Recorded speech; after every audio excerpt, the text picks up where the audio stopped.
Okay, so after installing Kali Linux, we're going to proceed to installing the second machine in our lab. So the second machine is going to be Metasploitable. Metasploitable is another Linux machine. You can think of it as the opposite to Kali. So Kali is designed so that you can use it to hack into other devices. Metasploitable is designed so that you hack into it. So it's designed for people who want to learn penetration testing. It is designed so that it has a number of vulnerabilities, and we're gonna try to use Kali Linux in order to hack into Metasploitable. So this is gonna be one of the target or victim machines. You can download this from the following link. You will end up with a zip file like this one. So sorry, not this one, like this one. So once you uncompress it, you'll get this directory. Double click it and you'll see the following files. So we're going to create a new machine here in virtual machine, and I'm going to call it Metasploitable. And this is going to be a Linux machine. And I'm going to hit continue. And I'm only going to give it a gigabyte of RAM, should be enough. And then I'm going to use, remember with Kali Linux, we created a new virtual hard disk. With this, we're going to use an existing one.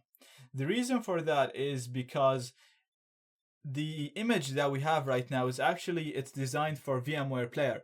So what we're going to do is we're going to import the hard disk file or the hard disk image in here, so that we're going to have a ready installation without having to install it the way we installed Kali Linux. So we're just going to use an existing virtual hard disk file, and I'm just going to navigate to select what it is.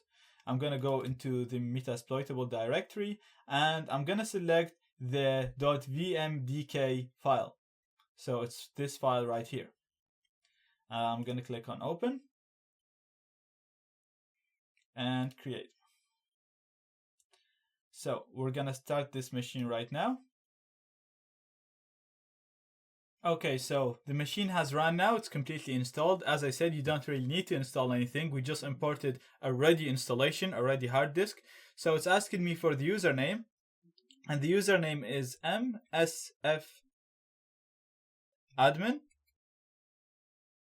And the password is the same, so it's msfadmin as well.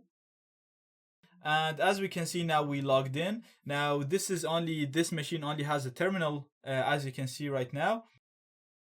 And it's giving you a warning that you should never expose this machine to external internet connection, because it is a vulnerable machine. It is designed to be vulnerable. Now, right now, it's only inside our lab. It's only installed as a virtual machine. So literally nobody outside our lab can access it. So this is a really good way of using it.